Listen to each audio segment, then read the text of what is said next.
All right, we are live. I'm going to wait just a few seconds while I make sure that YouTube and StreamYard are talking. Looks like they're talking, and I can see who's here, and everything's good. All right, but welcome to the Rabyd Atheist. I'm your host, Ed Rabyd, former pastor turned atheist, now compassionate anti-theist. Welcome to my channel, and welcome to Rabid Fire. This is where I answer your burning questions or any questions you might have. More open forum, a little bit more relaxed in the moderation. Still don't allow preaching or trying to dominate the discussion. Just make sure you're here to discuss things, and you'll probably be okay. So there's that. There's a goal, as always with all my streams, of 5 super chats. Not very big, but right now I'm going to wear any hat that is voted on by the poll. And once we get to the 5 super chats, I'll wear that hat for the rest of the stream. So, kind of what I'm doing. But before we get too far into things, let's see who's here initially. And I'll try to acknowledge everybody when they arrive. I always do. Let's see. Fred's here, but not going to be here for very long. Ashra's here. Let's see, Rimmer's here. That might be it for now, but at least it's identified themselves, although I see the count of people here is growing. But I have my lurkers, so that's fine. And then there's Anne-Marie. Welcome, Anne-Marie. And the ever lovely Earl is here as well. So, yeah, it's a Malnor. But it has a wolf's head at the top. So it's one of my favorite ones actually to wear. I just don't wear it very often. It's heavy. Like it's like my other medallions are like half, maybe a third the weight of this one. This one's very, very, very heavy. So it like weighs on my neck a little bit, and I can feel it. So, but I like it. So the wolf in me and the pagan in me comes out.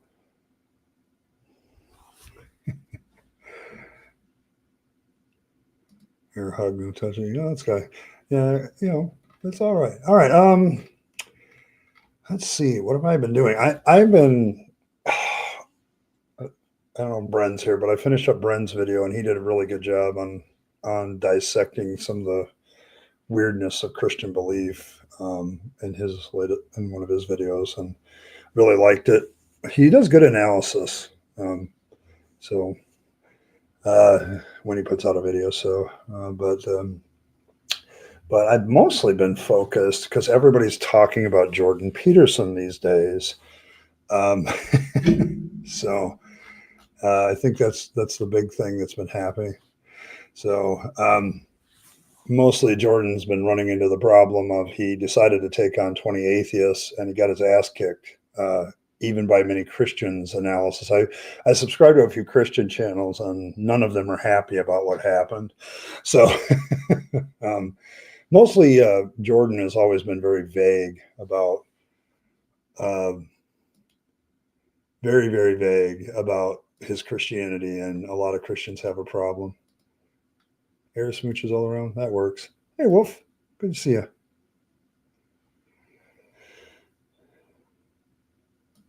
Well, yeah, I get that. But it's kind of like there's a lot of symbols that are used by a lot of bad groups, but they're also used by good groups. And I know a lot of actually belong as an honorary member, I suppose, because I'm not actually a pagan. But for me, symbolatry doesn't mean anything spiritual anymore. But I kind of there's a pagan group out there that's against white supremacy, and they wear their symbols too and fight against it. So I've never considered the Mjolnir as a racist pagan thing. It's more of a religious thing. So, but yeah. But I've been we were talking about Ken Ham in the chat earlier. We're talking about you guys mentioned Jordan Peterson, and Jordan has taken a massive hit this week from a lot of atheist content creators, mostly because they are, he does this thing with these 20 atheists and he gets his ass handed to him. Like he got smashed. He was, oh my goodness. The first guy just pointed out the fact that he's such a hypocrite. Like he has this very narrow-minded view of what an atheist is. And then you point out, something wrong with Christianity or something. And he goes, oh, well, you're just being very reductive in what Christian belief in God is. I'm like, dude, you literally have a very narrow-minded view of what atheism is. Okay. And it's a very propagandized one too. And, it was the first guy is just like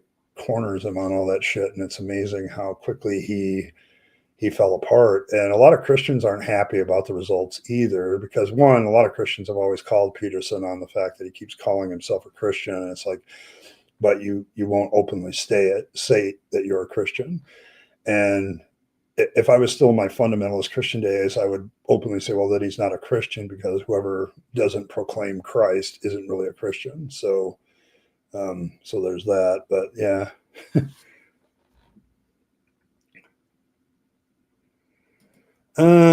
Let's see. Paul Jesus mythicism. I think so. I saw somebody had put out a video. I couldn't find it later, which pissed me off, but it was a video about what was the title? But it was like, there's solid proof that Jesus didn't exist. It was, I think, the title of it. Like there was a piece of evidence that kind of demonstrated that Jesus didn't exist at all. So the mythicism side of Jesus and Paul is really gaining traction. I don't think it's going to work for Paul, because I think there is, his letters kind of stand out. There was a guy named Paul that was a Christian calling himself an apostle and writing letters. So, it's like, it's kind of hard to get past Paul, but I think Paul was very misguided. Of all the people that you could have somebody that doesn't have any connection with Jesus, an actual Jesus of Nazareth, Paul is one of those guys that could have cropped up. He keeps hearing stories about Jesus and all this other crap, and then he decides to persecute it. And yeah, I can see where you'd have a guy who's more of a mystic who does this. So yeah, there's that. Yeah, he did that too. And the first guy he did, he like retreated to his normal vagarity of, you got to form a relationship with this thing. And it's like, dude, that means nothing. You don't say anything. Yeah, she began to Christians influence compliment as Christian all these years as genuine. They knew he was grifting, but apparently he didn't know they knew. Yeah. My problem with JP is I do think he's a grifter. Like he's been selling books on this crap for a long time. The guy's a multimillionaire from selling books. He could retire right now and disappear. And if I was him after that performance, I would. It's like time to leave, time to go, because I don't. I'm a big fan of Rationality Rules, so I watch his stuff. And when he came out with his video on Jordan Peterson's debate, and I'm watching, and I mean, I have it right here, like, and he starts pulling card after card out of this thing, and showing where Jordan Peterson is like every part of his conversation is pretty much one logical fallacy after another, and particularly the No True Scotsman and straw manning. He's a king of them. So, hey, Dave, how you doing? I'd say all hail Bigfoot, but we also we worship Fangs around here too. So, Fangs is our patron card. What do I think about near-death experiences? I think they're very limited in what they prove. I think they prove that people have near-death experiences. But it's interesting. There's a couple interesting facts about them that I think make them like not very good evidence for anything. Number one, they always seem to reflect the culture that the person grew up in. Like there's been atheists who've had near-death experience and say there's nothing there. Okay. So, and Hindus will talk about their feelings of reincarnation. It's like every near-death experience seems to be culturally motivated, like your brain grasps onto whatever. And that's the other part of them that you're talking about a brain under trauma. Why would I trust anybody's judgment when they're under trauma? So it's like, it could be anything. So there's that.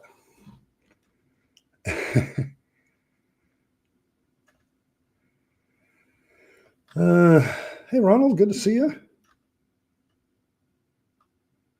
He has no honest opinion. He's just amazed with word salad.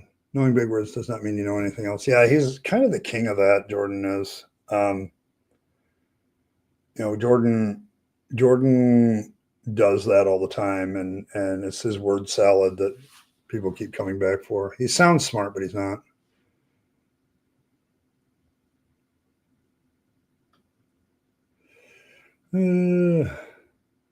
Yeah, they might be writings attached to an avatar called Paul, so that's a possibility. See, that's the thing about the whole biblical witnesses thing is, at some point, though, somebody created Christianity, and why not a guy named Peter and Paul, and why not a Jesus? It's like the thing about the earliest gospels is they just have the teachings of Jesus, and I can see like a rabbi named Jesus just teaching stuff, and then everybody else takes what he does and completely blows it up.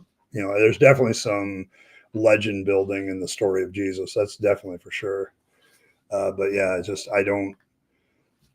You can see it in the four gospels, and you can also see it in the gospels before and after from a timeline perspective. Yeah, he's just really annoying, but I love it when he takes on a bunch of people. So there's that, because he usually gets cornered, especially when he takes on people that know his stuff. Like the first guy that talked to him in that debate knew what Jordan Peterson was about. He had studied his opponent, and all of his questions kind of pointed out Jordan's hypocrisy. Like, it's like you want to be very reductive about atheism, but then you get pissed off when somebody's reductive about Christianity or gets specific about Christianity. It's like, it seems like, yeah, I mean, I get the myth. It's why I've told people I absolutely concede that Jesus was a myth. I can absolutely see that. But I also concede that I know how cults develop and I know how religions develop. And so I can also see a guy named Jesus of Nazareth being a cultic preacher of some sort who, in the course of time got beat up, maybe even crucified. Those things are not beyond the realm of human possibility, is my point. It's the miracle bullshit that you start to have to prove. So you couldn't stand it even. Yeah, I haven't really watched the whole thing. I've watched clips, and that's about all I can stand with JP too, is clips of him. So captive desk. Bigfoot is all conclusive. Okay, fair enough. All mythological figures are welcome with the Bigfootology. Yeah, I mean, yeah, he needs to work on that. Yes, don't forget to like and subscribe. I appreciate that. Phantom, good to see you. Yeah, brain chemistry explains NDEs. Yes, no. Fred, are you opinionated today? How's that different than any other day? So, how's it different than any other day?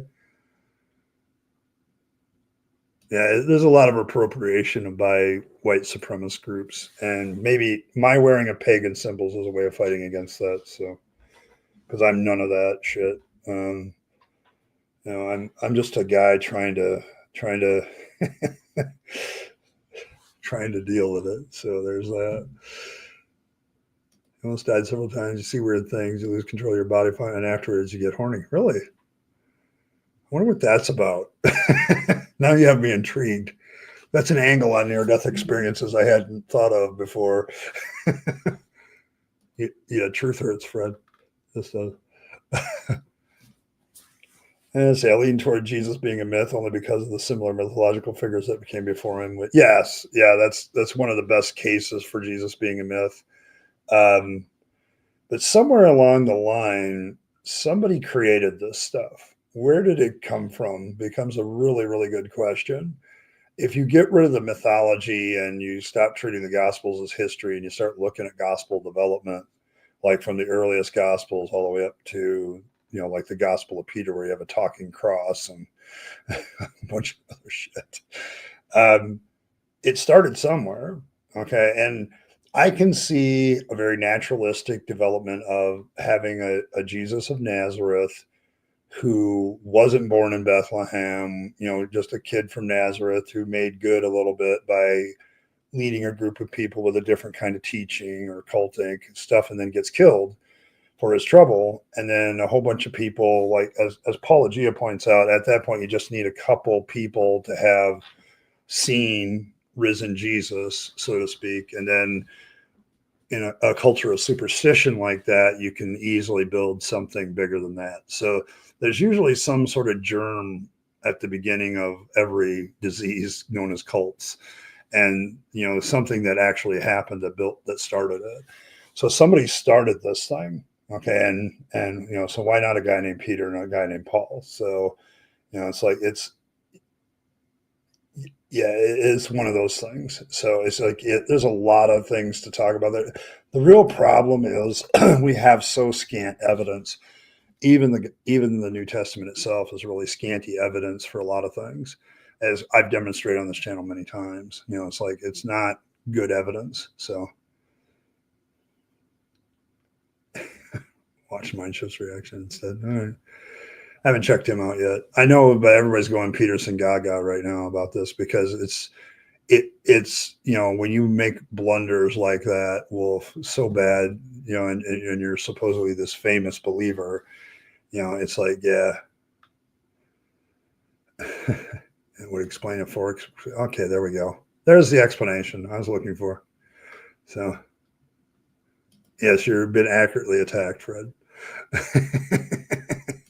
Yeah, there's that. I remember hearing that theory rumor about Marcion being inventing Paul to consolidate Jewish Christianity. So yeah, I've heard that Marcion may have created it as a way to do it. So yeah, it's how he became a Pharisee and a Jew. Like maybe he wasn't those things, but I don't know. We'll see. Marcion gets blamed for a lot of things, and because he gets blamed for a lot of things by the church, I'm kind of like, okay.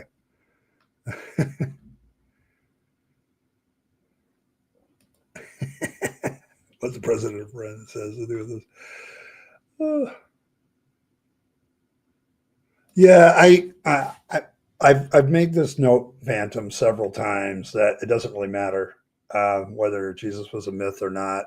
People take him as seriously, and they believe in him seriously, and that causes them to act. And that's what concerns me more as somebody who doesn't believe. Like when believers act on their beliefs that are irrational, that's more my thing. Whether Jesus, I mean, I get it. If Jesus is a myth, that you can just dismiss the resurrection entirely and just, it's all bullshit. But if he's not, you can still dismiss the resurrection. So it doesn't really, and that's the main claim of Christianity. So it's like, bye. So, Corona. Oh, yes. Things is here. Yeah, I think a lot of mythology is based on existing people. Like, where did the myth of Odin come from? Was there a guy named Odin that everybody started just keep talking up until he got bigger and bigger? I think a lot of mythology is that way, where there were real people behind this, and somehow along the line over time they became gods. So in the minds of people. That's one view of it.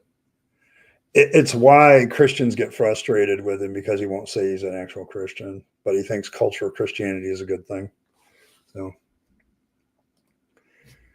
let's see. I do have a question I've been asking. Like when I'm watching these call-in shows like DZ and the Line, there are a ton of footballs calling in. However, there aren't a lot of fills.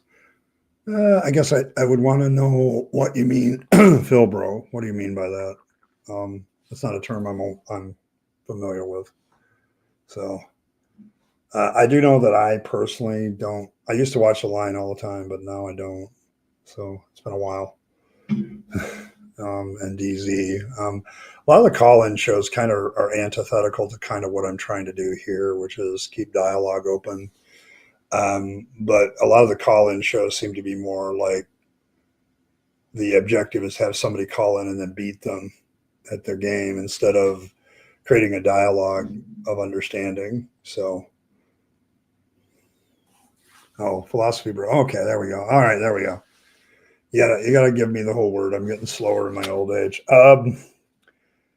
Yeah, I don't know because I sometimes think that some of the callers, and I can't prove this, but it really feels like they're contrived anymore. Like if you're a Christian and you're watching these shows, you have to know that some other people have called with that same objection and it's been shot down. So why would you do it again? Um, I know that there are also some apologetics professors that give assignments, call into these shows and see what you can do apologetically. So there's that aspect, but there's a lot of times when I'm listening to them, I'm like, is that really a theist calling in? Okay, is that really, or is it somebody that's been hired to call in? So, and I can't prove that, but it sure feels that way at times. Um, so, so there's that. Ronald says real people become fake mythological others in their own time. History can build them up or tear them down. Jesus got lucky and got built up. Yeah, that's probably a valid point. It's a possibility. Yeah, Christianity still exists. That's the problem. Sisters tend to be more pragmatic. Do you have a personal relationship with a sister here? That's what that's leading from. So a lot of men calling in with answers to the universe, how the universe is conscious, basing young men who throw out philosophy term without knowing what it means. Oh, like Jordan Peterson. Okay. Yeah, I don't know. Every time I deal with a pre-supper, there's a philosophy behind that. And philosophy bros are probably the same. The problem I have, I've studied philosophy, but I'm very pragmatic about its usefulness because every person is different. And so they're going to gravitate to a philosophy without really understanding all of its implications. Like I'm a Stoic, but I've read Stoic philosophers, so I have a better understanding of what they're about than most people. But yeah, I don't know. A lot of people do call in shows thinking they've got a good idea, but there's times like that's way too stupid. I, I hate to say it, but sometimes some of the questions that come, like it's a softball. It's like an easy hit for these call in hosts. Like it's like that was way too easy. Why? Either that person doesn't know a damn thing about what they're talking about, and they think whatever they just figured out was brilliant, or something else is going on. I'm just very skeptical of call-in shows anymore. I guess I get that there's a lot of people out there that are really exactly that dumb. Okay, but I also realize that some of this, like these call-in shows, have dealt with 100 times before. And if you watch them for any length of time, you know that they've dealt with some of the same questions over and over again. So why would you try again? Becomes a good question. So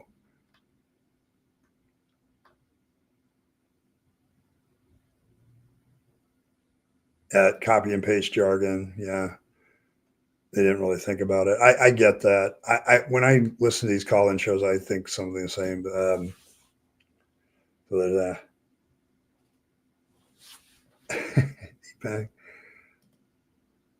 Hey, Triple A, good to see you.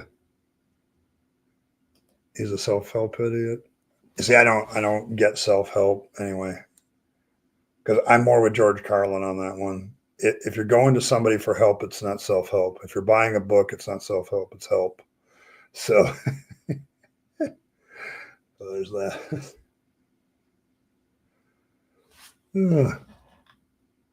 But yeah, I don't know. I don't know. I have my love hate with call in shows, I guess. I probably won't ever do one myself because it feels like I would be doing the same thing over and over and over and over and over again, with the same type of mentality. And then the one or two good questions you get every show, or somebody who's actually genuinely interested in dialogue is rare. And so it's kind of, mm, mm. Yeah, that's kind of my problem with philosophy. It's like it's one thing to have a philosophy. Is your philosophy based on empirical fact? Can you verify that what you're saying is doing it, or is it just okay? This is my opinion on how to live your life. Okay, I think that's kind of where I end up with most of the time. It's like, you know. And so, yeah, it's like I am a Stoic, and I've studied Stoicism, and I follow it to a large extent because it allows me to function in the world, and I think it's very built for like autistic people. It to me it fits like hand in glove with what I do naturally, so it just works for me, and it has a lot of benefits to me. I just try to be a better person. So, uh, um, gotten old. I only watch if there's someone like Dr. Ben, Forrest Gutsky, or Justin from DZ are on. I need something concrete for people to debate on. Yeah, I think I mean, Matt Dillahunty has been doing a call-in show for a long time, and I don't think it's as popular as it was when he first started. So, and he's also, in my opinion, done a couple of dumbs of late, and so he's caught some flack for some of the stuff he's done. So it's like, dude, relax.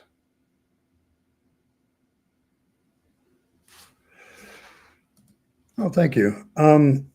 Yeah, leaving the clergy was one of the hardest things I ever did. So much emotional attachment to get out. And then a lot of things were happening personally in my life that were making things worse. So I spent a good first year in therapy, just breaking all that down and getting past the emotions of it. So it's one of the tougher times in my life. So it's like Jaws from James Bond, who sold tapes on infomercials in the early 90s, found this stuff intolerable even then. I remember that. Oh, okay. Less morally, they're less morally questionable than watching train wrecks as a hobby. The call-in shows. Yeah, I guess I could see that. So yeah, I can see that.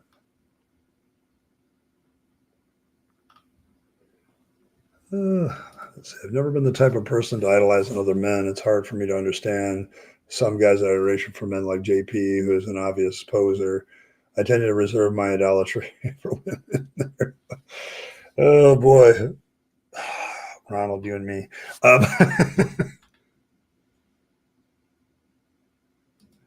Our next caller is Daniel Maverick. And then his little brother, Maverick this and Maverick that. And wow, there's a whole family of Mavericks. Yeah. I think natural stoicism is kind of just the way I am. So it just fits me. It gives me a better framework and a way of looking at life that's a little bit more systematic. So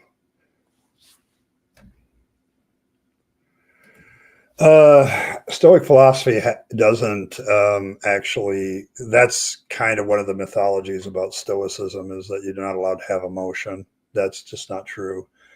Um, Stoicism simply tries to focus emotion into its proper place, which is more motivational than anything else. It also tries to evaluate whether emotion is useful or not. So there's a utilitarian function to emotions, but it's not. I've absolutely bawled my eyes out as a Stoic. Okay, and yeah, you can do it. It it's absolutely possible. Stoicism is more about focusing on what you can control and what you can't, and then living a life of virtue as a way of being a better person in a lot of ways. I've kind of added to it my own stuff. So, like the paganism, I kind of borrowed the nine noble virtues because I felt the four Stoic virtues are a little bit weak when it comes to personal interrelationships. So bringing in things like fidelity and honor and other things like that help. So, but yeah, you can play with it too. But no, it's a great mythology that you can't have emotions and be a Stoic. That's just not true. Uh, Stoicism just tries to find the value of what that emotion has and focus it on what you can do something about. It's about controlling what you can control instead of wasting a lot of emotional energy on stuff that you can't do anything about. So, Stoic can just lazy can't be bothered. You don't know what it means to seize philosophy. Tony Robbins. Tony Rob. Never mind. I think what I think and listen to others. Okay.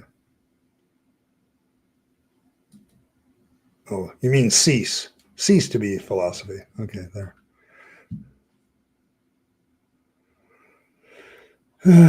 Tony Robbins tapes. No.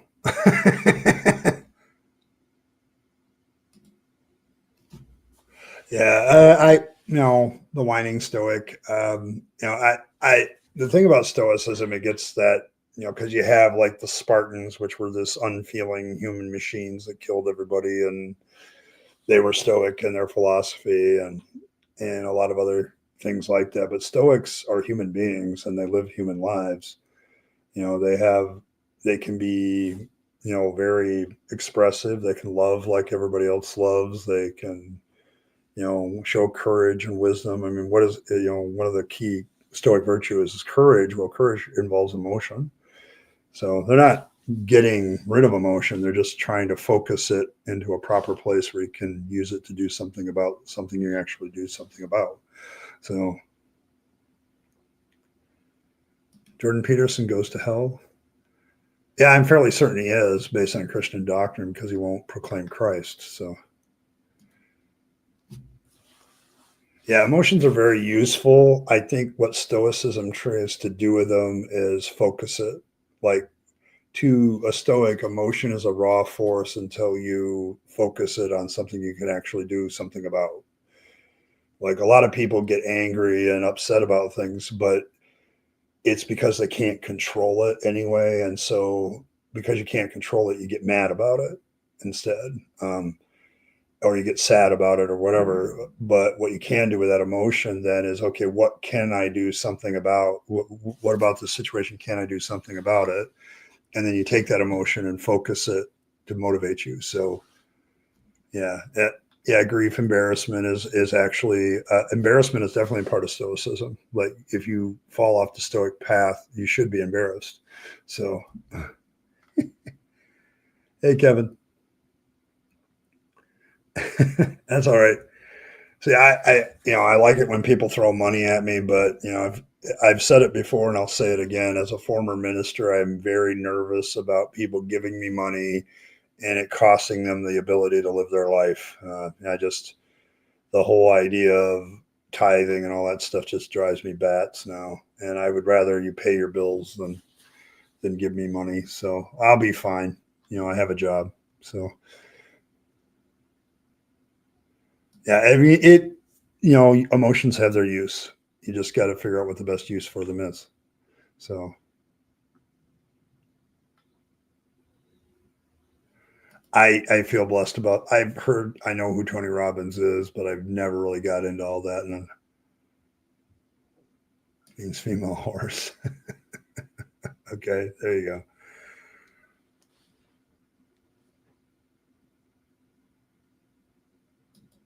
Yeah, what could be? Yeah, okay, there you go. You're not missing anything. Okay, fair enough.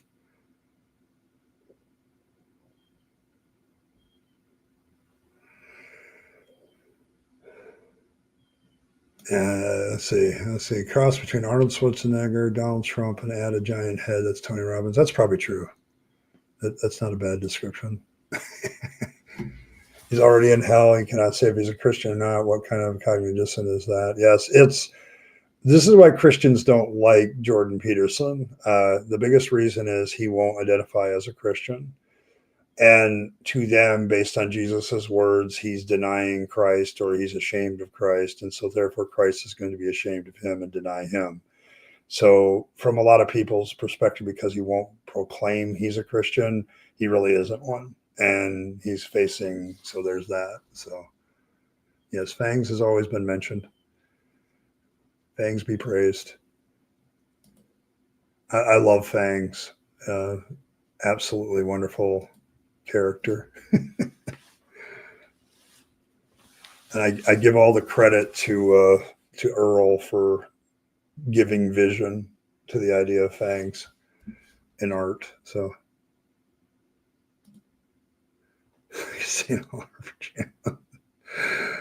oh.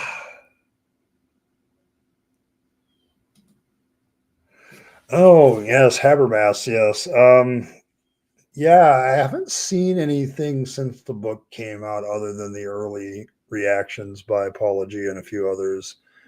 I think one of the problems Habermas is having is because this third volume was not what he was advertising it to be. He kept it deliberately vague and misleading, and I think a lot of people, are even Christians, are kind of reacting negatively to that. It's like, no, dude, this is not what you indicated. So, we don't have to start over, Katie. You can always ask any question you want, but welcome. But yeah, we can. I've got plenty of time left. Set up a Patreon as a joke. You can join for free, and you can pay to same things. Plus, you pay me $10 a month.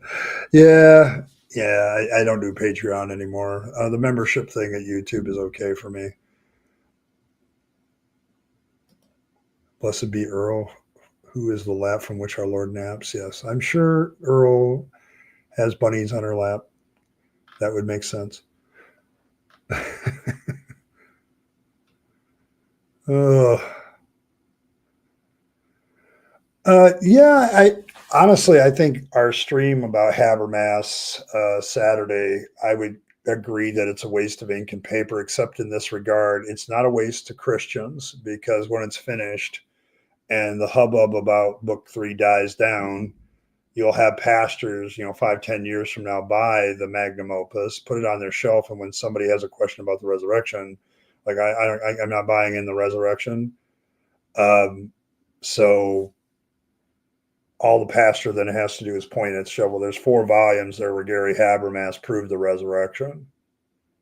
Now, it's bullshit, but to people trying to keep people in the faith, the problem with Christian scholarship is it tends to try to overwhelm you with pages and footnotes. Never mind the quality of whether anything in there actually proves your point. As long as you got 4 books of 1,000 pages each, heavily footnoted, so you got something there, and you can just say that it's good scholarship. So that's kind of the problem. I agree with you as an atheist. I think it's a waste of ink and paper, because of his methodology now being exposed is pretty fraudulent, in my opinion. But it's like he didn't do a survey of all these scholars. He just, when he saw them write something down about it, he wrote it down. That's not a survey. He used the word survey many, many, many times, and it's like he was using a definition of survey that most of us don't use, and he didn't bother to define that. I found that very dishonest. So, and I was very disappointed in the book when I heard what it ultimately was. He even had that pastor on that video going, yeah, I read 50 pages of this, and it's not like a reading book. It's more of a reference book. And it's only Habermas's research, as compiled by his graduate assistant. So it's like, okay, whatever, bro. So yeah, it is very cute. Yeah. Virtual hugs to you, my Earl. Absolutely. And many head pats and all that stuff. Yeah, it's been a rough day for Earl. She shared some of it with me, but I'm not going to go into it unless she wants to. So, but yeah, Earl could use some hugs. So,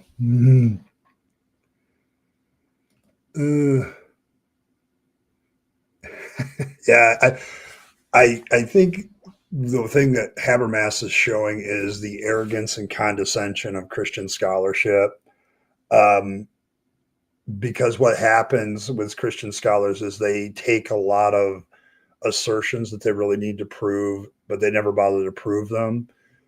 And so they end up looking like fools with real scholar.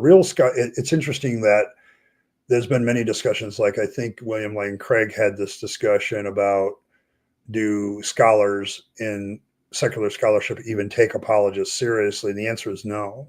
They kind of laugh at them because it's not, and biblical scholarship inside seminaries and Christian universities and all that stuff, they don't take that seriously either, because you have to sign a statement of faith, which means you're automatically biased, and that's kind of ends up in a problem. So there's that. I don't know. Maybe here's the thing: he might own a lot of forest land, so maybe he's trying to get more use of paper, so he makes more money. That might be it.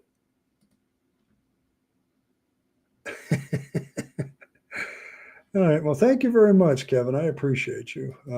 But yeah, I it's one of the things I've said often when, because I'm very antsy about this whole making money doing videos thing, because I want it to be, stuff. That's why I want to get back into videos, because that's ad revenue and that doesn't cost any of you anything. It costs YouTube money, but it doesn't cost you anything.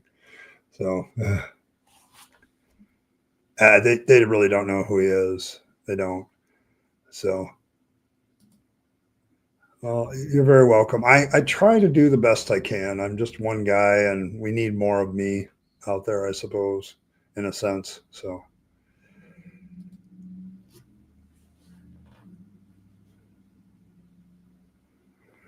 yeah, I mean, maybe that's a better general subject, or like the situation is basically we have somebody who ran a channel that talked about morality all the time, and turns out that they're trying to solicit certain underage minors for prostitution at the same time. So yeah, one of the biggest things about being an atheist is I'm constantly accused of not having any moral founding, and people like this kind of lend fuel to that fire. Like, see, but I kind of remind people that a lot of Christians do the same thing. So it doesn't seem that anybody, regardless of ideology or belief in God, has any moral high ground. Human beings do shitty things, and they often, while proclaiming their innocence. I remember me and a fellow pastor, when I was in the ministry, used to have a bet system going. Like, if a guy gets up in the pulpit and rails about adultery, what's the odds of him having an affair at that moment? And how are we going to see them in the next couple of months being disciplined by the Assemblies of God? I think we kept records for about 2 years and of things that we knew about. And yeah, it was about 50%. 50% of the people that railed against adultery ended up getting caught for adultery with somebody and ended up being, kicked out of the ministry. So I'm always leery of people that get real moralistic, because I'm like, what are you hiding? Okay, so I've gotten to that part of my life. So where I'm that suspicious, Earl, of people, because as soon as they start railing about something, it's like, okay, what are you doing? So yeah, they're pretty much as scholars, it's just not something they take seriously. And I think it's William Lane Craig who says that that's kind of alarming, like that they don't take us seriously. And I think he seems to think it's biased, but I'm like, no, it's your scholarship is crap. It's garbage. So let's see. My sister-in-law is on her deathbed, and my very religious brother-in-law told me to offer prayers and Bible over the phone. I just can't. Best I could do is offer her love and light. And honestly, Anne-Marie, you're probably doing her better. I would say, if you have any feelings for somebody dying, just share those feelings. It's like that means more to them than any bullshit prayers and Bible passages. So yeah, I wouldn't do it. Yeah, me too. Insulting my intelligence seems to be a regular thing with apologists. So, yeah, when a scholar finds evidence that confirms their predetermined conclusion, it's a bit sus, yes.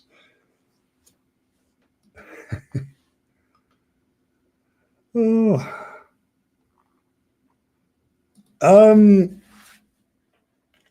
With PhDs in the Christian realm, I mean, what else are you going to study? It's like, I can understand new PhDs in the field of science, because like in the study of bones and fossils, there's always new bones and fossils that are discovered.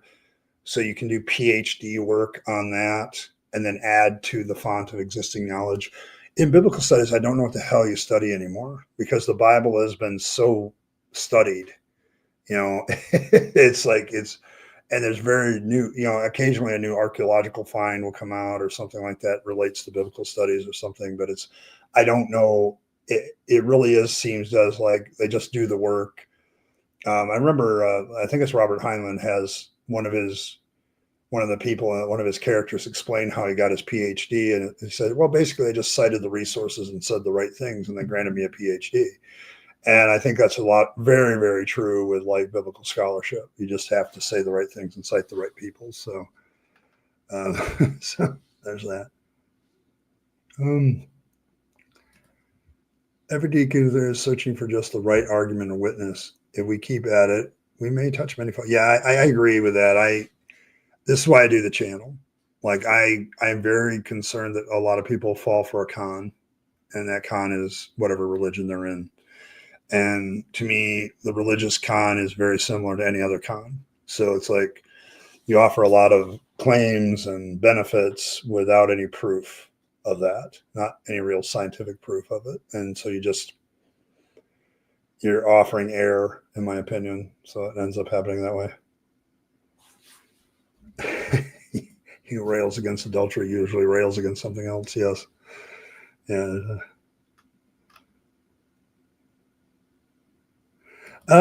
Yeah, I don't know. See, the layman in business as a Christian, I don't usually have a problem with, because usually they think Christianity is something other than what it really is. Okay, so they like think it's a good business model. Or I usually don't go that far, Katie. Although I don't want to support a Christian business. Hope they go out of business. But yeah, I don't have the patience for that anymore. I have a hard time now enough dealing with some of the people at work because they're Christians and it's work and you should leave that at home kind of thing. But they're always talking about it, and it's like, I don't want to hear about it. I come to work. So, see, my fundamentalist brother died in 2010. They called me from the hospital. We had a good cry. I remember good times. I don't even remember what weird religion they're in. And I'm honestly, that's the way to handle grief. Talk about the person. I get so tired of going to funerals and it becomes an evangelistic opportunity. You know what I'm saying? It's like, dude, I never did that as a pastor. Like I was encouraged to do that. Oh, this is the best time to preach the gospel. People come to Jesus. And it's like, I find it dishonest because it's like we're supposed to be talking about the person that died, not the bullshit of everything else. So there's that. Yes, they study the studies. Yes. Like I knew if I went on to PhD work in theology, I would basically be quoting other theologians, and making my own theological case for stuff, which I don't know how you do that. I mean, what's new under the sun in theology either. So, I mean, other than you can make stuff up on the fly. So I guess I could have made something up. I got a good imagination. Maybe I should have come up with Fangs back then and added him as the fourth member of the Trinity. That would work. So, yes, it's a never changing document. It's a living document. It never changes, but it also changes. Yes, exactly.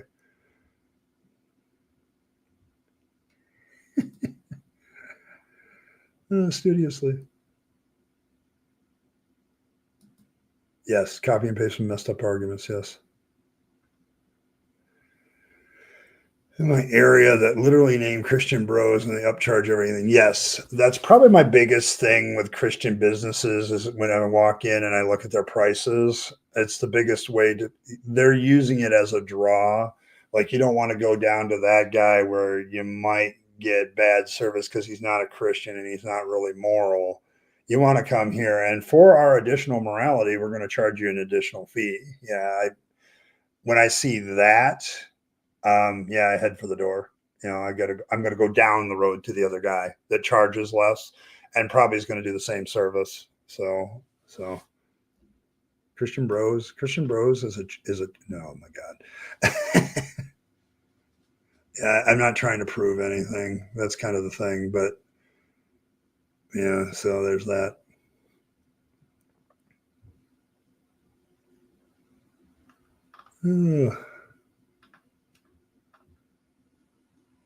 There's a tractor dealer that puts Bible verses on every tractor they sell.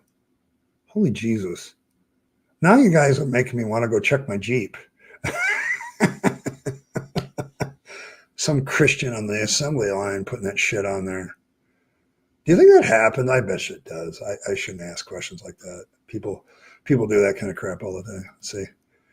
When my younger brother died, my mother took the opportunity to preach fire and brimstone to the onlookers. You know, it's kind of sad to me, Ronald, that your mom can't focus on her child. You know, she's got to focus on the belief system. I mean, what does she believe about your little brother? Is he roasting in hell or is he enjoying the glories of heaven based on her assessment? Because if she's preaching fire and brimstone and she believes her little boy's in hell, what an awful mentality to have about a deceased child. Oh, my God. Yes, Gloria Green. I mean, they're going to give some of that extra money. They're going to tithe to their local church. So, you know, we got to upcharge you so we don't lose any money personally. That's usually the logic. We fix it so you don't have to pray. I think you found a slogan for a good auto repair shop that's an atheist one. Yes, the morality surcharge.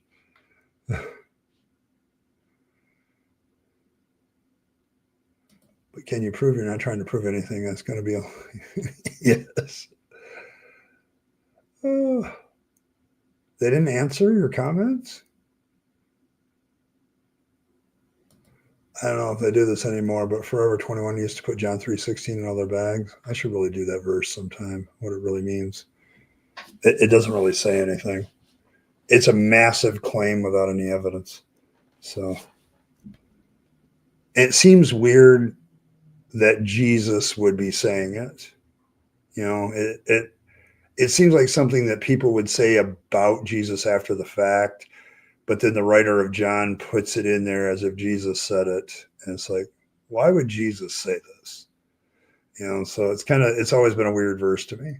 So Christianity is nothing more than a distraction from reality. All this disconnect is just symptoms of the disease. Yes.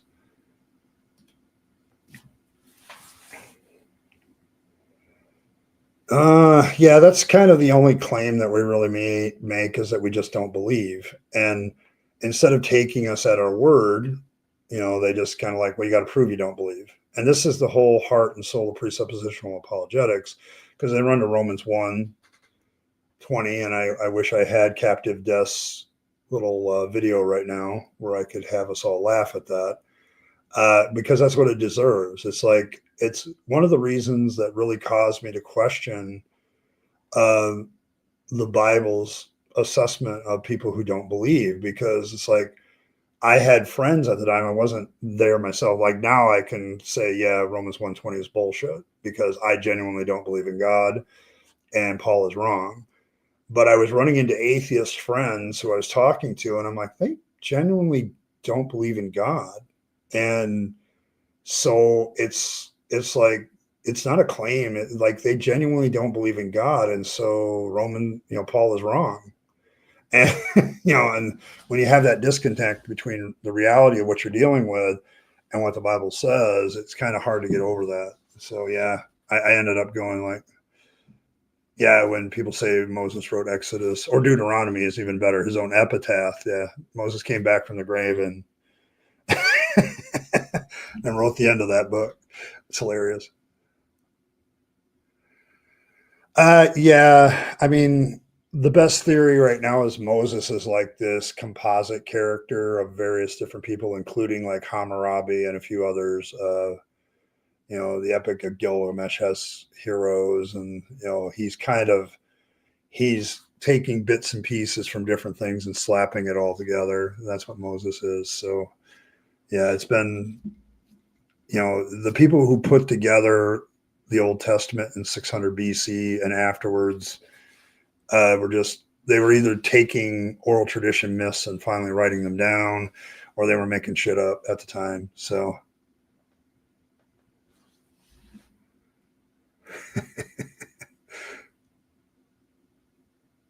yes, they all do work from the same plague book. Yes, they do. 100 years after the fiction. Yes. Tell them that they worship the devil and watch them prove it. Okay, there we go. Moses said, "Hey, God, what is this? I'm dead shit. Is this a joke?" Yeah, there's a lot of, see, that's the thing, remember, it's like, the more you study ancient characters that were real in history of the ancient world in that area, the more you realize a lot of them have like different things that end up becoming parts of Moses. Like I can see the writers of the Old Testament may have had like these oral traditions about a Moses character, but they were getting that from something. But they were making up a lot of stuff whole cloth, and they were just straight up borrowing stuff. Like the creation myth and Noah's flood and all that shit is just borrowed from other places, and they just do it slightly differently. So there's that. So there's that. Hey Evan, even if you can only stay a few minutes, I appreciate it when you're here.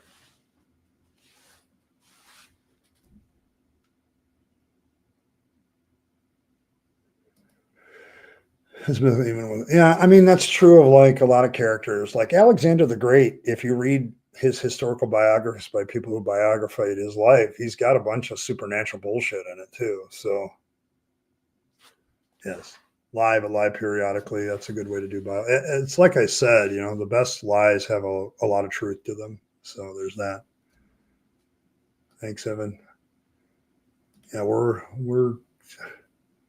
see, it's been known throughout most that the first five books are written by 5 different authors. I think so too. And a lot of it's not so much written, but compiled, like from other sources. It's just one of those weird things. And I think a lot of it was written later, even, like 400 BC when they wanted to add other things. Like when they started out, they were trying to, I think, convince the king of Babylon that they needed to go back to their homeland. Well, then Babylon got kind of pushed aside for the Persian Empire. And so they switched gears. And you can see that in the Bible. Like they switch gears of who they're trying to appease. So, especially with the prophets. They became Lucifer and Dr. Seuss. Oh, man. Yeah. I don't know. This whole thing about, because it's like, every time I have a discussion about the Pentateuch, the first 5 books of the Bible with somebody, it's like, there's no good ancient text of it. There's no way to trace it back to when supposedly it happened. What you can trace it back to is this Babylonian Persian captivity by the Jews that did happen. And then they're writing all their mythology and laws and all that stuff down and creating a mythology about it. And maybe they're using oral tradition from their people, but they don't really have any proof of the oral tradition. So it's like the only thing I can say about the Bible is it's very lucky in some respects to be easily propagandized. Like, and the Christians, would Judaism be as big today if the Christians hadn't like adopted the Old Testament as part of their canon? Like,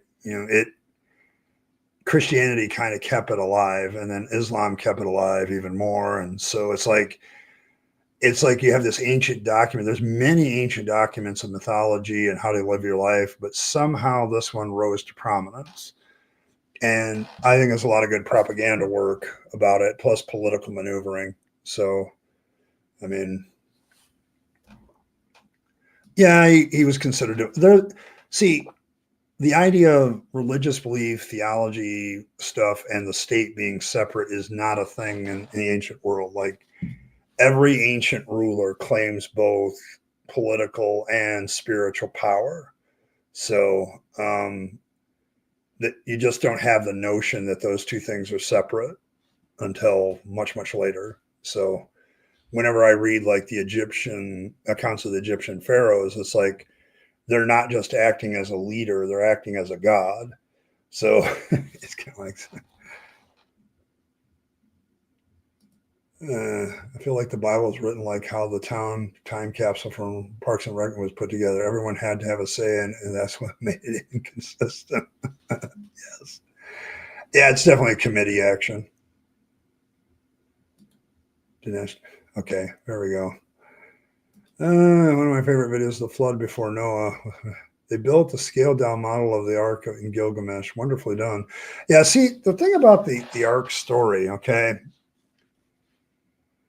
if the story was just like the flooding of the Mesopotamian river valley, the Tigris and Euphrates got a little way too busy one time, and maybe a flood tidal wave in from the Indian Ocean or something, I think you would have had a more believable story that would have held up even today. But it's the worldwide flood aspects that so many fundamentalists and creationists grab onto today that keep this more nonsensical. Like, if you change the perspective to the perspective of the people that lived in that area, and yes, it was over the tallest mountains in that area, it makes it a little less catastrophic to the rest of the world. And it would help. See, the problem is the flood people, the worldwide flood people can't drop it now. They've invested too much time into it. But if you scale back the flood to something more local, that would explain why certain civilizations around the world didn't seem to notice. Okay, because it didn't affect them. But they won't do that. They've latched onto this thing so hard now. I don't know how they get out of it. Okay, I mean, there's a big arc in northern Kentucky with this shit. That I think somebody's about to protest soon. I don't know when KA is going there, but and a bunch of others. But it's like it's interesting to me that now that they've embraced this mythology that maybe even the text didn't consider, they're stuck with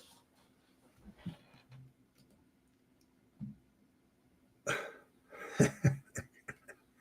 Theists try to cover their sources, but they've already caught out Old Testament writers and Peranti. They had tried to burn everyone else and what they wrote. So yeah, I mean, it's easy to use political power to keep people out. Got to disappear again, my fangs, nibble on your hearts. Yes. I mean, I feel fangs nibbling on my heart today. It's really good. You guys are a good crowd. Yes, every king is anointed by a god as well. Yes, the coronator Charles is a recent example. Oh my gosh, the monarchy in England. Oh, the Ark story is especially bowed in the middle. Yes. Alex is here. Good to see you, Alex. Dinesh is too busy counting his money and chasing wind to be here on this channel.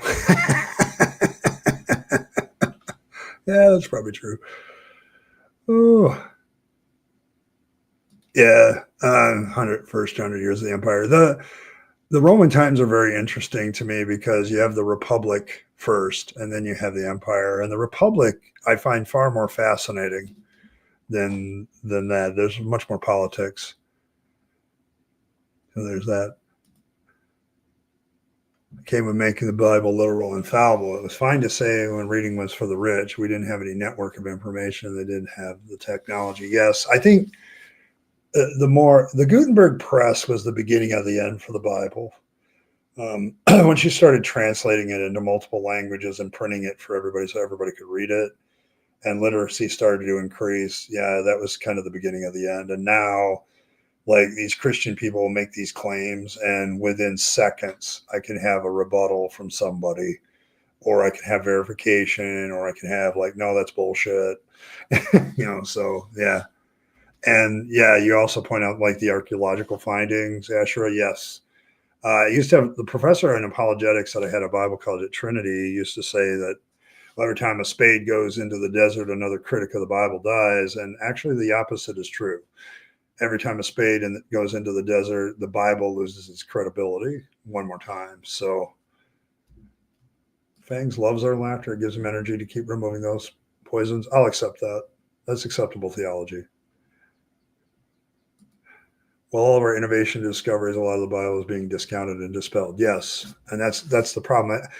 I think we were talking about flat earthers. I said the only reason flat Earth even exists is because they have to accept as the gospel the description of what the Bible says the Earth is like.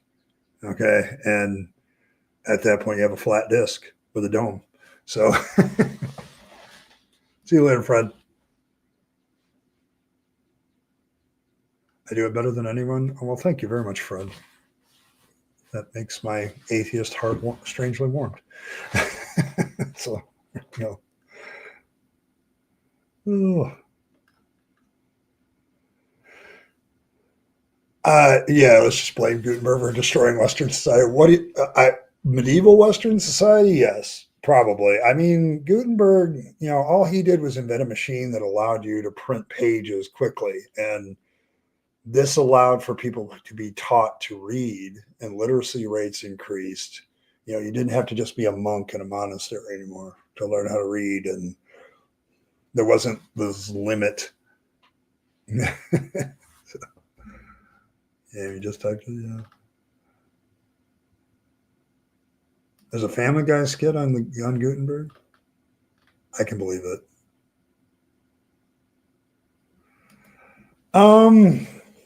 Let's see. Well, Isaac is named Laughter because his mother laughed when God said she was going to be pregnant. I think there's one.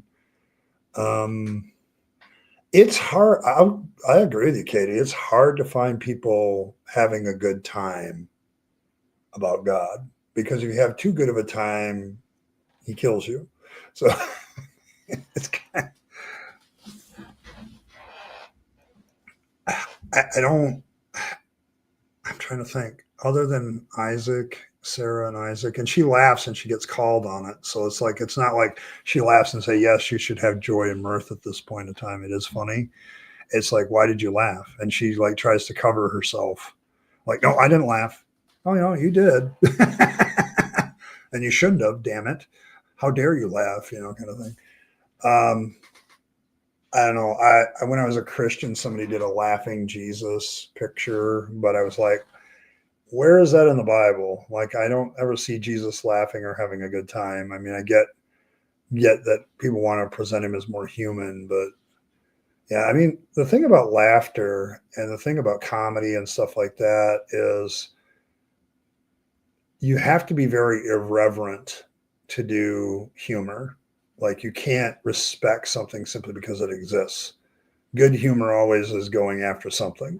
Okay, trying to keep us humble with it. So I was one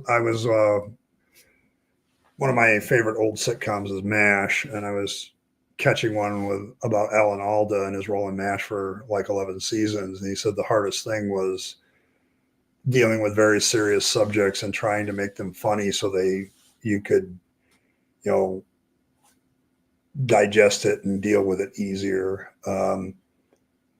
He had a large problem with the canned laughter. He wanted to get rid of it altogether because he felt it was insulting to the audience.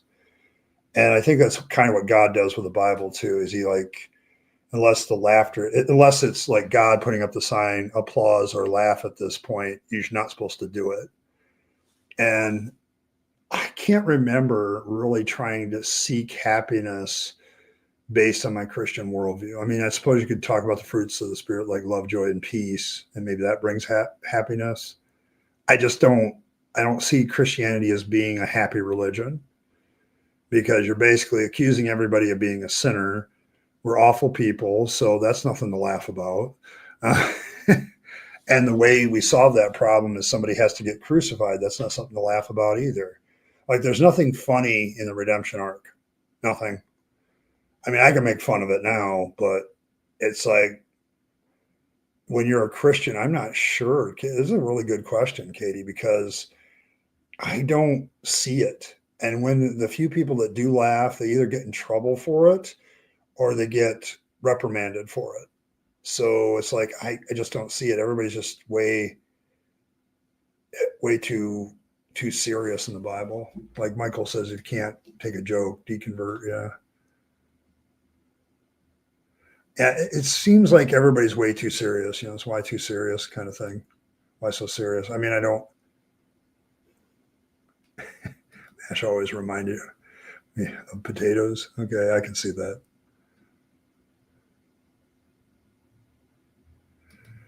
Yeah, they got rid of it. Like, I know, like when they redid MASH and they put it in a box set and DVDs and everything, they got rid of the canned laughter. Like, because of Alan Alda's request, they got rid of the canned laughter. He felt it was insulting that people couldn't figure out that it was funny. And also he was dealing with very serious situations, like it was tragedy, a tragic comedy, like learning to laugh at tragedy. And or as a coping mechanism was what a lot of MASH was about. And of course, they were, for a good chunk of it, they were protesting the Vietnam War at the time. And then later the Vietnam War ended and they switched more to what the actual doctors in MASH units in Korea had to go through. So it was an interesting series. And I guess he, as producer and director and, one of the stars, he had a lot of stress. And it was a very interesting, his take on how those 11 seasons really changed him as a person. So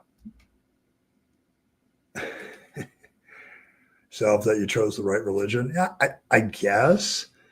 I mean, don't get me wrong, I had good times in the church, but it was never about the religion. It was always about having a good time with friends inside the church. So I don't see it, I don't see it. So it was just really weird. It's a good question because I don't see the Bible as a funny book. I mean, where is the humor? So, Bible and Fowler fell through for me many years before I gave up the faith. As a matter of fact, I realized that Genesis was just a story. Yeah, I think that's where a lot of it starts for a lot of people. Ronald, is like, can I really believe the Genesis story? No, I think it's bullshit. That doesn't really work. Very much what it's like to be in the medical. We laugh at some very dark stuff, but never at the expense of the patient. It's always a morbid way of coping with death and disease. Yeah, and I think that's what MASH tried to bring out, but it was also about dealing with like the horrors of war, the human cost of war. It was an anti-war series, which the executives always got pissed about, but it kept selling and people kept watching, so they kept producing the show. And then finally, the Vietnam War did end. And so the remainder of the seasons were more about, the doctor profession.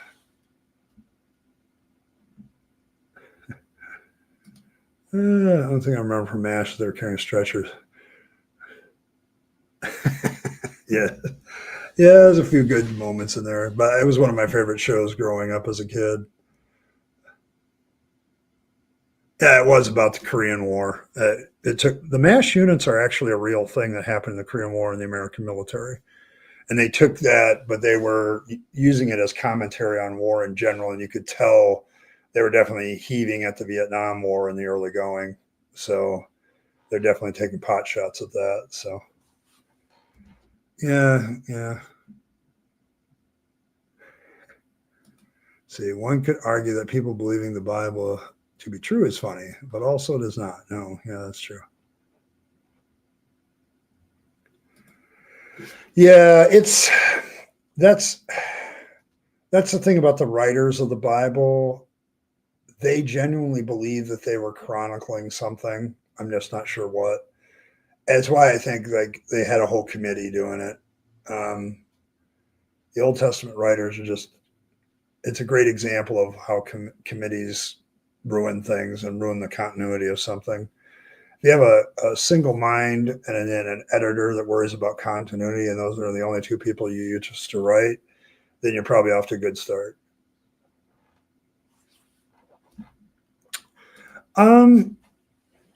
Humor aside, I just don't see any happiness from God or any of the characters of the Bible. Miriam, when they, the whole horse and the rider thrown into the sea, a song which, charismatics and Pentecostals used to sing. I will sing unto the Lord, for he has triumphed gloriously, the horse and rider thrown into the sea. Miriam grabs the tambourine and has a nice little day about that, and God doesn't seem to be upset about it. Other than that, no. I mean, it's very rare for a character. I know what it's probably going to tell me about the word laughter. Let's see if we can get like a list.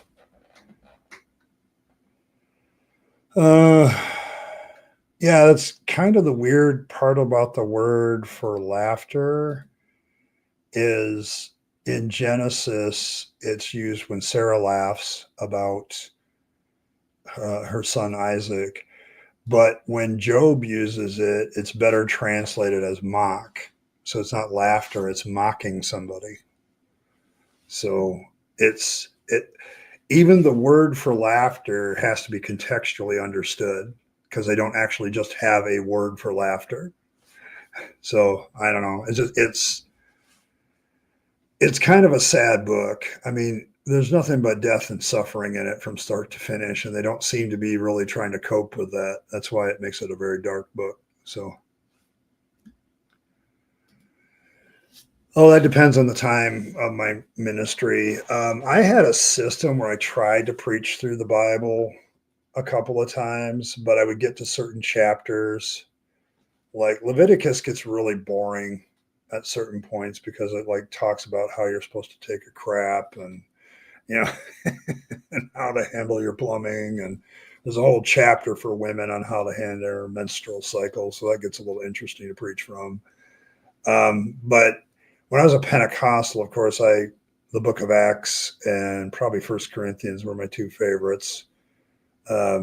When I got out of that, I think I started exploring the Bible a little bit more, and the Gospels were always something that I would preach from. I like preaching from the stories of Jesus, so it's a good way to connect with people when you're preaching. So, yeah, it's one of those things that really depends on the time in my ministry. Like, and I see that with a lot of preachers. Like they'll go through their Romans phase where they got to preach out of Romans, and then once they get salvation down, quote unquote, they'll preach from other things. The Old Testament is always a favorite of a lot of preachers because you can draw from stories and stuff. But nobody seems to want to preach from the book of Numbers. Nobody wants to seem to preach from places where the Bible is just damn boring. All you can really do with Psalms is like the emotions of the Psalm because that's what it's about.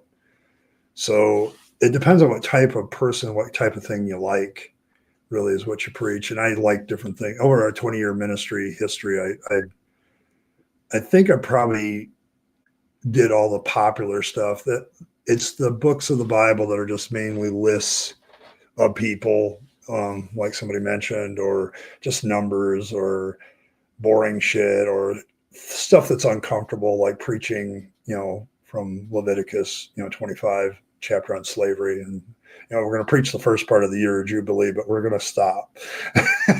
so there's that. Bible is doing numbers 9. He hates it. Yes, I can understand that. I hated it too. Sarah's laughing because her son was getting over on the maid son. Yes, exactly. Like, I'm going to have a real child compared to yours. My handmaiden had a kid with you, but that's not going to be the one that inherits. She's laughing because I won. That's a whole, oh my God, that's the whole thing of what's described there in that whole situation is just really weird to me now. Like when it's Sarah's the one who suggests it, and the whole idea of her handmaiden giving birth on her knees, people need to realize what that means. That's literal. Like she literally sat on Sarah's lap while giving birth so that she could kind of claim that it was her child. So it's like, there's just some weird moments in the Bible that are just strange. I have a note.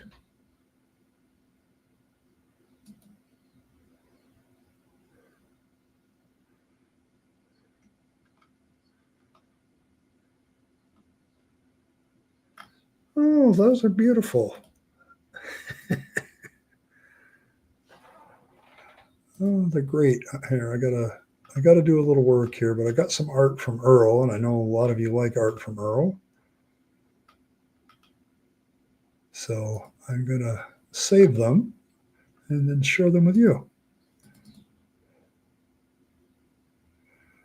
Oh no, that's not what I want. I'm being like Asho a boomer. So right now, so there's that.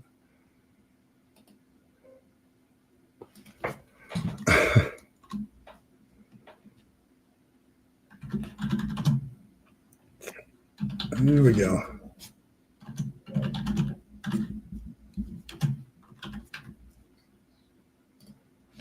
All right, hold on. Here, let me get this one up there so you guys can see it.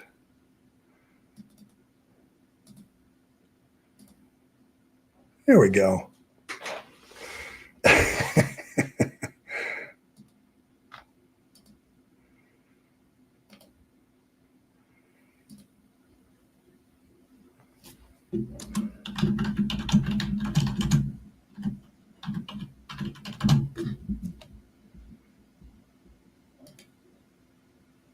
I'm saving these as pretty random things, so there we go. Oh.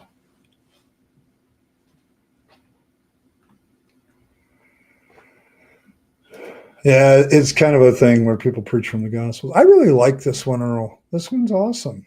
I kind of like it. Very, very symbolic. Here, let me, there's two of them, so let me grab the other one. There we go. Oh, but thank you, Earl. This is good stuff. Oh, see, and she put you guys in the background. Okay. Yeah, Ashra. This has been Earl's. She sent me a picture of a night elf, and she says this looks like you, and I'm like, valid. It's valid. Oh, yes, droppings by Earl. Yes. Oh, but yes. Started watching the handmade riveting stuff. Yeah.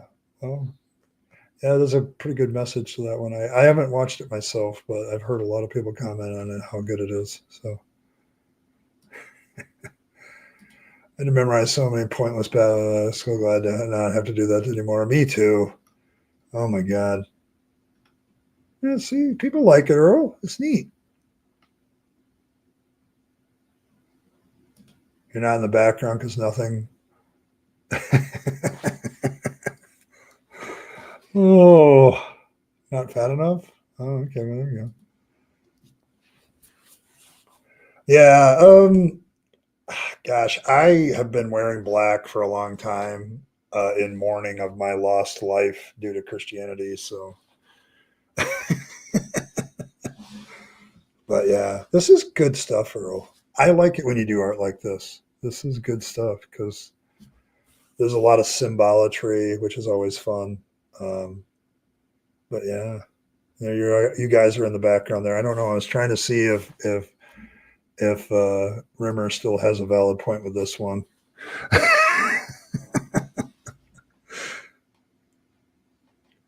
I'd have to ask the artist about that one.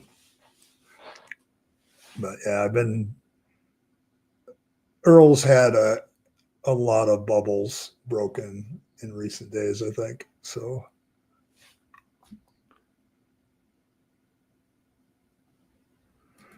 yeah, I mean I'm getting over it.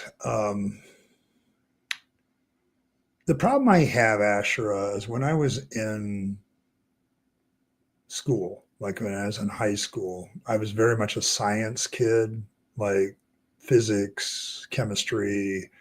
I was decent at math, but the big thing was science stuff just came very easily for me. And I loved rocketry and I loved, space and stuff like that. And if I hadn't decided when I was 17 to follow the course, to follow the ministry and follow the call of God, I often do wonder what I would have done with that. So it's like, so I possibly, I mean, I like the message of the song Man in Black. Um, there's parts of it that are pretty religious that I would say, yeah, let's take that part out. But wearing black is not a style; it's an attitude. Yeah, probably much. But yeah, I'm a big fan of the message of that song. Like there should be somebody reminding everybody there's work to be done, in the world. So I don't know. I tried to do the math, Anne Marie, when I was in college. It was kind of a test for that. But I mean, I did all the math as kind of extra electives. Like I had to have all these electives. So I decided to do a lot of math classes. And so I got past remedial math, algebra, geometry, trig, all that stuff. I did all that stuff back in college just a few years ago. I got to calculus and my mind couldn't wrap around it. It just hit a wall. And so if I became a scientist, I need somebody on staff that knew math to could do the math for me. So, but for me, I think the dream now, looking back at it, I don't know if I can recover that. What I do know is I can recover. I can recover doing something good for humanity. That's kind of where I'm trying to focus myself, this channel, and a lot of other things in my life right now is like, what can I do? Part of my job now is I'm trying to expose the con of religion and in particular, usually Christianity. And I think that's important work because a lot of people are caught up in that. Using my poli-sci degree to point out that Christian nationalism isn't exactly a great way to go, that sort of thing.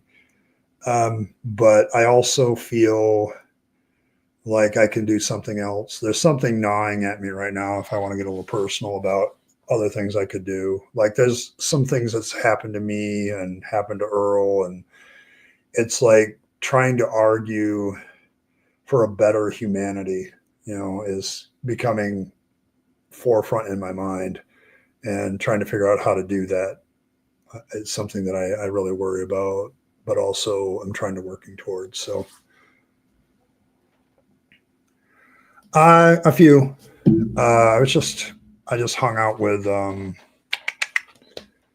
Asho and company on Saturday.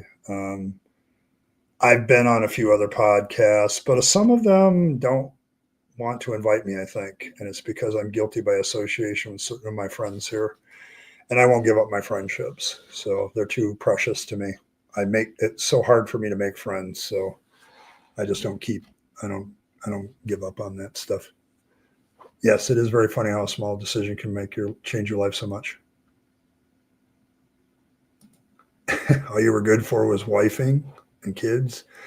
Yeah. I mean, my daughter is basically a stay-at-home mom, but when I really cornered her about it, she's like, "This is what I want." It didn't have as much to do with her Christianity as it did. This is what she loves to do. She loves her kids and she loves playing with them and she loves, raising them and all that stuff. And so she has a lot of joy from it. But yeah, I can see where if that's all you're taught you're good for as a woman, yeah, that's bullshit.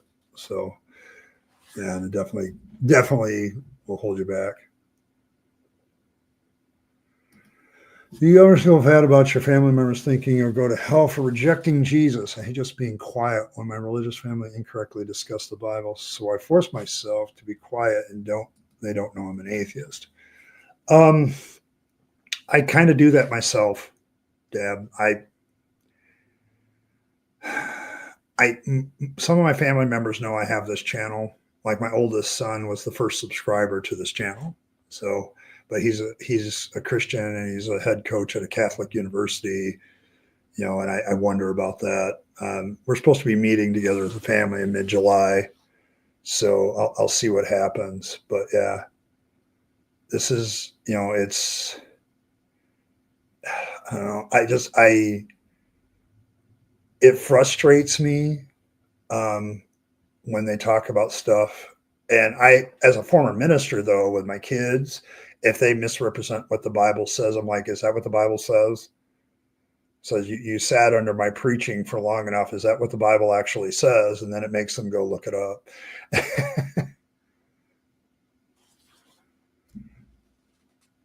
Okay, I approve. I mean, it's so painfully obvious, Earl, that the night elf fits me. I've never played that game, but this moment you showed me the picture, I'm like, oh, damn it. She's right.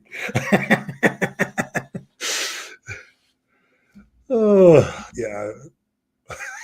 So So I think it kind of fits us anyway. The night elves. It's kind of it fits me so well. I work at night. I'm tall like a lot of elves, I guess.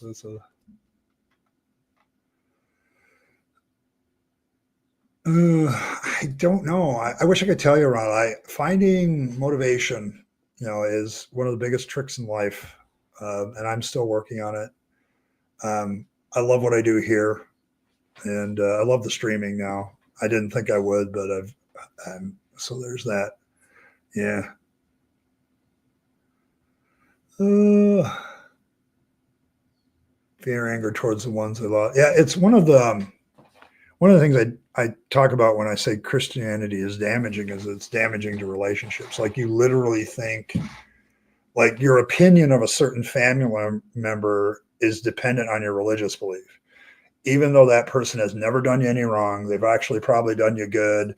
They've been good for you. Well, they don't believe, so I can't trust them, kind of thing. It's the mentality that happens in those situations is kind of messed up, in my opinion, because it's one of the biggest things that I think is negative about religion that it does to everybody is you think differently about people depending on whether they believe or don't believe, and that's really one of those things that are there. What do I think about truly I say the ten will not taste of death before they sing? Yes, he was wrong. Jesus was wrong, apparently. Or, I mean, there's a lot of options here. Jesus didn't exist, and this is a creation of some later believer. If he did exist and he was this person and he did say that, then he was a prophet that was wrong and a false prophet. And Christians are basically promulgating a false prophet. And so, I mean, I know what the penalty for false prophets is toward the Old Testament, which is, death by stoning. The test of the prophet is 100% of their predictions come to pass. They can't miss one. And two, if they still make all the predictions, but they teach people to violate the law of God, they're also a false prophet. And Jesus technically did both. He has a prophecy here in Mark 9:1, which does not come to pass. All the people that followed Jesus died, as far as we know, and he still hasn't returned. And you also, in my opinion, have Jesus telling people to violate the Sabbath laws. Like he's like, it's okay if they pick grain. But that guy picking up sticks back in the day that got stoned to death outside because he picked up sticks, yeah, that was okay too. So, all right, well, there we go. I approve. You approve.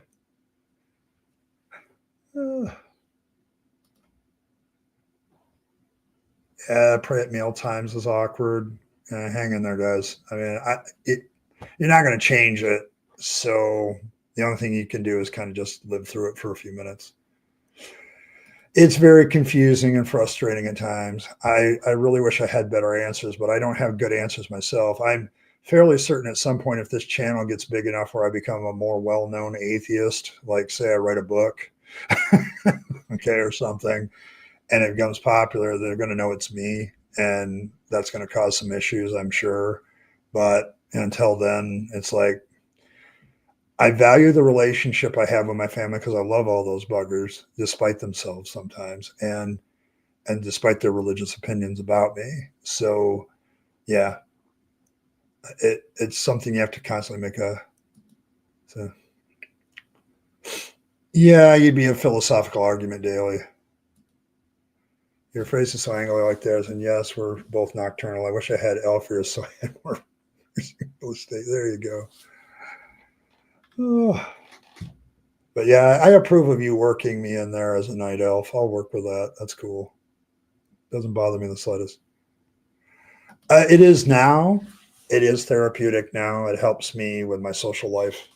I experimented with this on Saturday when I went over to Azho's channel. I haven't seen him here yet tonight, but I went over there and hung out for a while, and I actually got a chance to talk to a couple of theists, and I actually got a chance to do some things. But I think I have to limit the time of it because being autistic, my social capacity to handle social engagement has a time limit.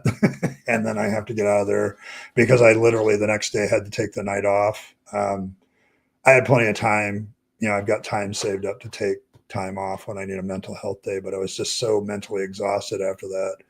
I needed another day off. So there's a limit there I got to find. how long I can do another stream and then be social. But my therapist in the past and myself have had this worry about my misanthropic behavior. Like I'm home alone a lot.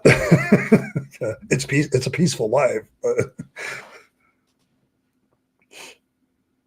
yeah, when it's their way or the highway, I think you can stand up to that though, Anne Marie. It's like, no, I think I should have my viewpoint respected a little bit too about what we should do. Like it doesn't necessarily, they might have a religious reason for doing something in the family, and you could say, no, I don't buy that. So I think it's perfectly acceptable. So there's that. A different kind of stone. You're halfway there. Yeah, yeah.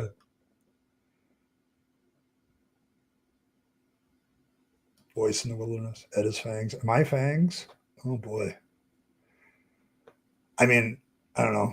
I consider myself the prophet of Fang, but like Jesus, am I also the Messiah? Am I the night elf Messiah disguised in human form? There we go. Let's throw out another rumor. Let's get some theology going.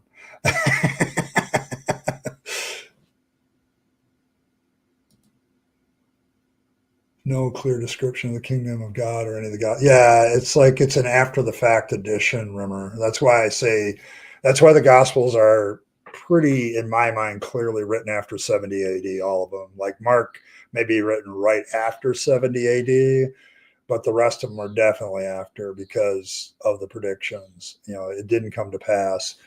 And what you see in some of the later Christian literature is this attempt to establish the church as an institution, whereas before the earliest literature, it has them as an apocalyptic movement waiting for the end of the world to come very shortly. It's one of those apocalyptic movements that found a way to survive, despite the fact that the predictions were shit. So it's not alone in that regard. It's just one of the most successful. Yeah, I calm my brain and do a lot of other things.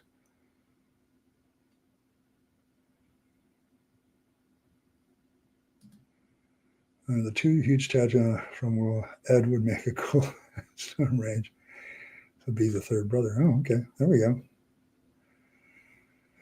But I just, yeah, I mean, if you're in a position like that, sometimes you have to. I do note my family doesn't ask me to pray anymore at meals when we have Thanksgiving and Christmas. I let them, because they still believe.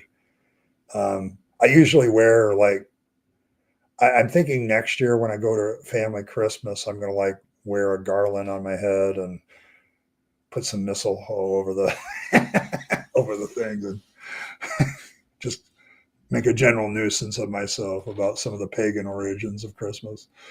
So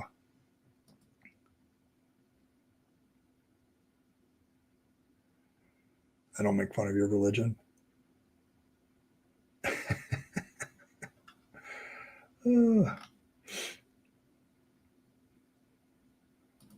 Tried a form of death by accident earlier this year. Wouldn't recommend it. Okay.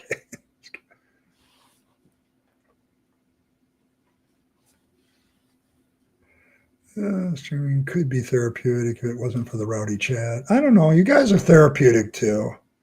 It's nice to have friends from around the world that are similar of mind. I appreciate all of you guys. I know we joke about it a lot, but I absolutely love this community. You guys are really good for the most part. Every once in a while, we get somebody that comes in here and tries to be a dick, but for the most part, it's just not. It's not that way over here. I think a lot of people feel safe coming over here, and that's thanks to some of my policies and the mods. So, to all the mods, thank you very much for doing that. So, it's. I like this one. I like this one too, but I really like this one. I really love this one. There's just something about it that hits me in the feels, Earl. So there's that. But yeah, this one's pretty good too. But man, I love this one over here. This one's really really good. So plus it's got fangs in it, so it's holy as well. So see, I'll throw that in every time. Um, I think I ignored it, honestly, Tyler. I think most pastors ignore that verse and its real implications. They have to come up with something that explains it away. That's the real problem with it. It's just it's one of those things where you've been taught all your life how to ignore the problematic passages of scripture or explain them away. Like almost all of indoctrination is about overlooking the complications of your religion while at the same time embracing the positives of it, that for you in particular. And so if this was inconvenient, I probably would have just, you know, said, I would have probably jumped to John, where John says it's not that he said we wouldn't taste of death. It's like it's the immediate excusegetics of John, where John is trying to cover for the fact that all the apostles are dead. And so it's like, it's not that he said the disciple wouldn't die. It's like, what is that to you, to Peter? It wasn't an actual prediction, but it's like Mark 9:1 kind of kicks that in the butt because it literally says that this is what he predicted. So yes, I don't know. I don't know. I'm at the point where when I look back at it, it's like, I think there's a lot of things that pastors just ignore in the Bible because it's inconvenient to embrace them. So.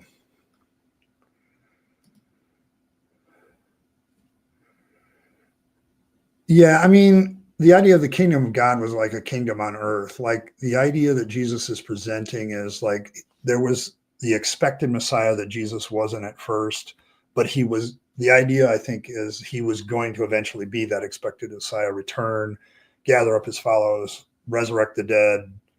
Because Paul was a big, the Pauline literature is big on the resurrection of the dead. So that's what it. Yes, you can always write something after the fact. I try to point that out to Christians all the time, that this is literally written after the fact. And you can take any, like Matthew is notorious for this. Like he takes something in the Old Testament, puts some details around it or tells a story and says, yes, and this fulfilled scripture. And it's like, well, that's written after the fact. So, even if they get to some of the details wrong, exactly. Dubstep as you're calling me. Okay. Yeah, I try to be therapeutic around here. My live streams are more about the deconversion aspect of my goals. It's like I'm trying to help people deal with stuff. I'm no expert. I'm not a psychologist. I'm not a sociologist or anything like that. But I've been through this. I said it. I left Christianity 10 years ago at the end of last month. I've been out of believing in God and being an atheist for about 9 years, and I've been out of the ministry for 7. So I'm trying to take what I know and understand and trying to help people.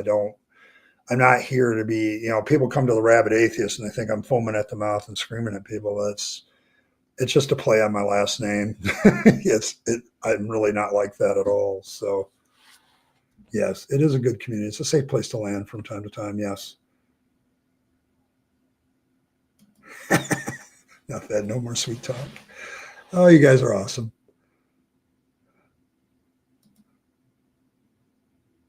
Yeah, this is really good, Earl. I really like this one. I find this one, it's very satisfying to me for some reason.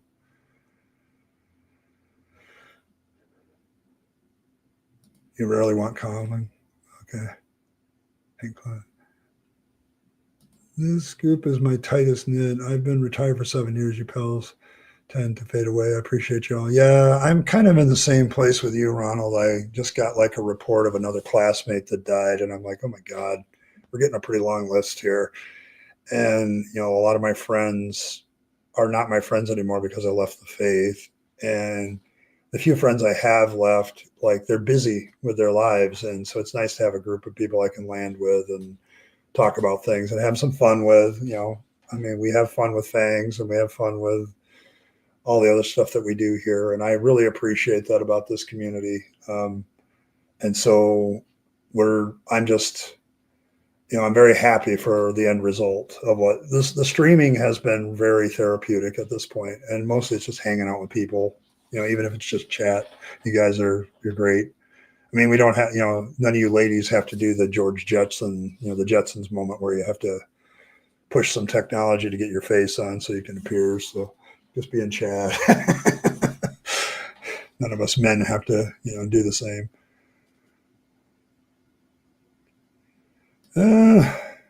You think that Jesus is the most successful narcissist or a creation of people like Paul?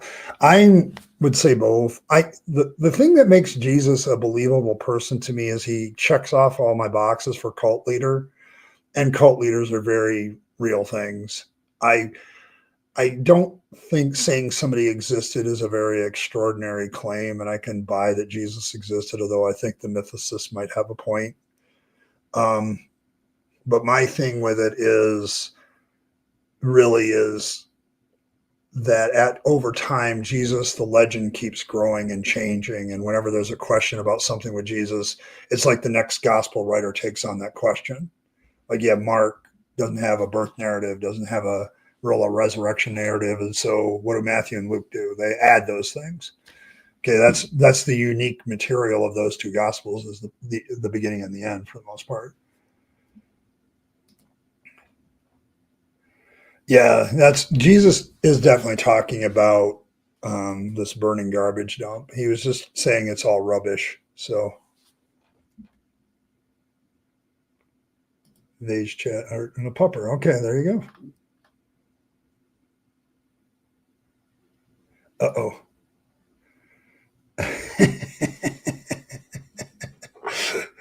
Oh, yeah. I have always had difficulty making friends. I just so having a community. Yes, me too. I have a hard time making friends, and it's because I don't know. One, I think my standards of what a friend is are pretty high, maybe higher than most. I'm like my oldest son is the complete opposite of me. Like, he can walk into a room of strangers and come out with 6 friends. I don't know how to do that. I have no idea how that's done. So, but yeah. Yeah, I mean, it's possible. Yeah, I lean toward. See, the reason I say it's both and is you could have this kernel of truth of Jesus being this rabbi who was a teacher, and a lot of his followers really loved his teachings, but then they took it too far after that, and everything else is like a fabrication and a creation where they just, because the earliest gospel, I believe, is just the teachings of Jesus. And then somebody decided to add a narrative, like Marx decided to add a narrative to all these teachings and some of the things that were going around. So, and slowly but surely it just got bigger and bigger. It has all the aspects of a growing legend. So it could have been that there was nobody there too, where they just made a character up, that they were looking for something else. So yeah, I think Paul has that's why I think Paul is probably the only real person here in some cases that I can say that.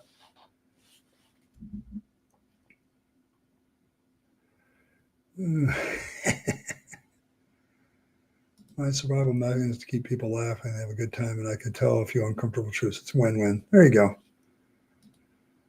My friend group is intentionally tiny, but I enjoy being alone in a crowded room. The less people I have around me, the less people are available to disappoint me. Fair. That's fair. That's fair. Oh, there's that. Yeah. Well, folks, I do have to leave. I got to go to work, so and I got to get ready for that. And that usually involves me relaxing a little bit. But did want a quick continue. The artwork here is done by the lovely and wonderful I Killed Earl, and there's this one and this one. So we have some new Fangs art. So I will definitely add that to the canon. So we'll find a way to do it. I'm sure I'm already trying to think of a story behind all of this, Earl, and I'm thinking you will probably think of one too. So, but yeah, I love it. I love it. Oh, you sent 2 more? Oh boy. Oh, those are for Asho. Okay. I got to show this one. Some of you know Asho Teddy Bear. So he shows up. He is also my first member, so I have a very interesting relationship with him. But here we go. This is one that she did for Asho. But yeah, there we go. But we'll get him going too. All right, but everybody, thanks for stopping by. May you be blessed by fangs and all that stuff. Make sure your vegetables are cleaned and all that, and make sure you've prayed to fangs to purify them before you eat them.